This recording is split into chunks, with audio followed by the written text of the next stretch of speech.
Hey guys, so this month our book for the 4ReadingWomen book club was Everything is Figureoutable by Marie Forleo, and this was my selection.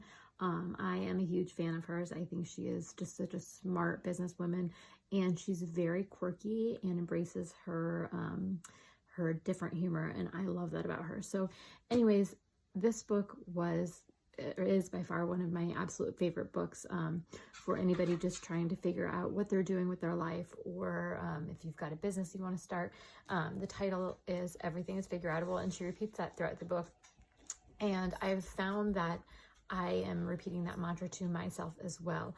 There are so many things that I struggle with that I just kind of would make up all the excuses and not do. And since reading this book, I have finally started to get my email list going and even sent out a couple of emails. Her book is also really interactive. At the end of each chapter, there's a section for you to work through your own ideas and kind of do a little bit of introspection. While I was reading it, I kept this journal that my parents gave me for Christmas handy. And as you can see, there are like pages. I know it's all in the beginning, but you can't see it because I don't have the camera on it. There are pages filled with all sorts of things that I wrote down. And then on top of that, I'm not normally one to highlight or underline things in a book, but I found that I needed to keep a pencil handy so that I could underline some things. And today I wanted to share a couple of those things with you. Okay, so if you're like me, you may feel like you're struggling with what your dream actually is. I feel like I have all of these big thoughts. I know that I want to do something much bigger with my life, but I struggle with what that is. And I tend to sit in this place of just wondering and not make any moves. In this book, she says clarity comes from engagement, not thought. And it's so true. I'm never going to get anywhere by just sitting and thinking about it. I just have to try to do things and, move in a direction, put one foot in front of the other and see what happens. And maybe it'll take me somewhere exciting, and maybe it'll show me that that's not the path for me. But either way, it's going to help me gain clarity. And then sort of in line with that, she also says about media consumption. She says, create before you consume. And that is huge, especially for creatives, because you don't want to look at what somebody else is doing and feel influenced by it. You want your creation to come from right here. Okay, another thing that I struggle with that she sort of hit the nail on the head is self-doubt. All those little voices that are always telling me in my head that, I'm not good enough, I can't do it, somebody else is doing it better. She actually addresses that and says, you must disobey the voice in your head that says, I'm not ready yet. Know why? Because that voice is bullshit. It's a lazy, whiny, repetitive, life-sucking little parasite. Amen, Marie. Anyways, I really cannot recommend this book enough. I actually got it for 2 friends for Christmas and have given out a couple other times because I feel like it is just one of those that will really change your life. It doesn't matter what it is that you're doing. Just the way that she puts everything makes it so attainable and achievable. And I really walked away from this book with a lot more confidence and feeling like, I can figure out all those things that may seem hard and impossible right now. If I just try to work through it, I can do it. Hi friends. Okay, I loved Everything is Figureoutable. I am so happy that this was our January book. I thought that it was such a great way to kick off the decade, and has really helped me put some things into perspective this year and really go after some of those dreams. So a couple of things that I loved about the book. Number one, at the end of every chapter is some work that you have to do, and you have to do the work, but it was so helpful and really kind of defining and then setting your path and your intention around achieving your dreams. The other thing I loved is that she very intentionally uses the word dream instead of goal.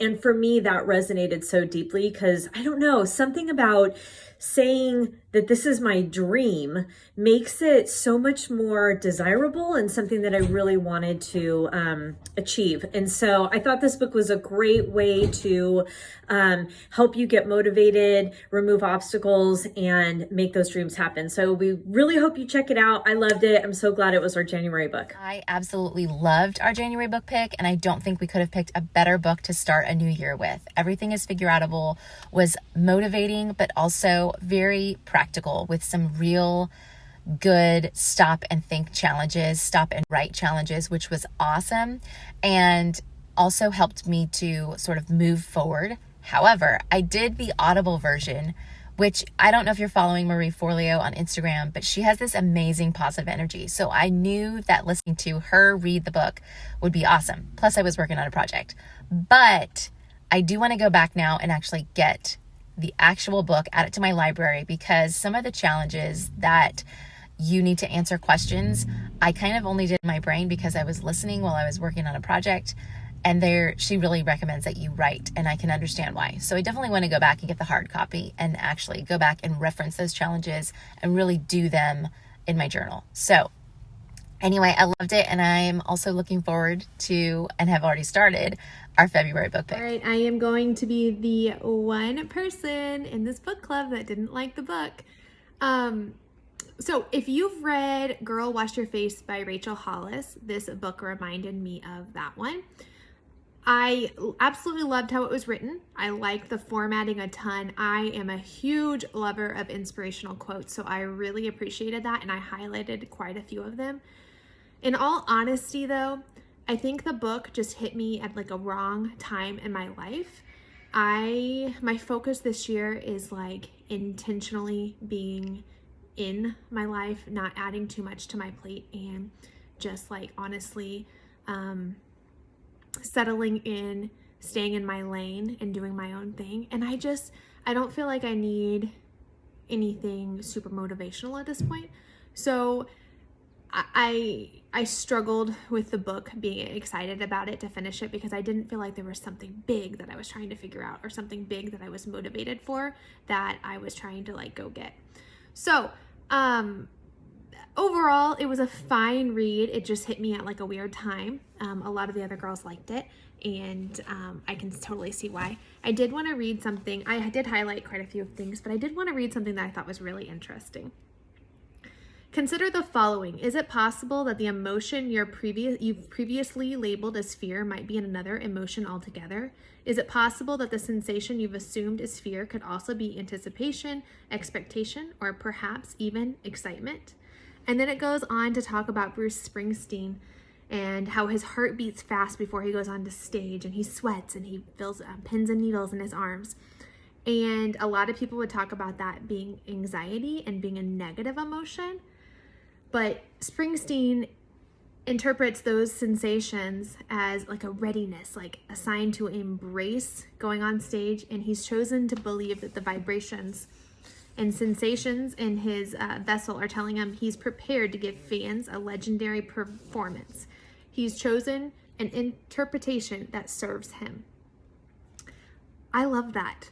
Like, I just kept coming back to it, thinking about that, and just kind of thinking that, you know, like what she said here, emotions are just all energy, and all energy can be transformed.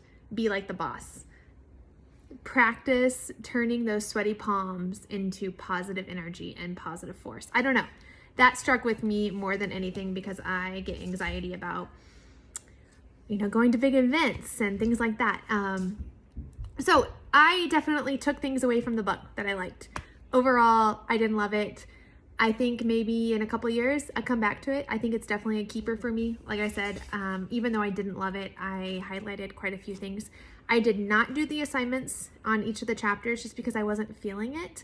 But I think that the assignments, especially if you had a big goal or you had something you're really working towards, could be totally valuable. Okay, so in February, our book of the month is this one. My Grandmother Asked Me to Tell You She's Sorry by Frederick Backman. You have plenty of time to get it. We hope you join in and read with us this month.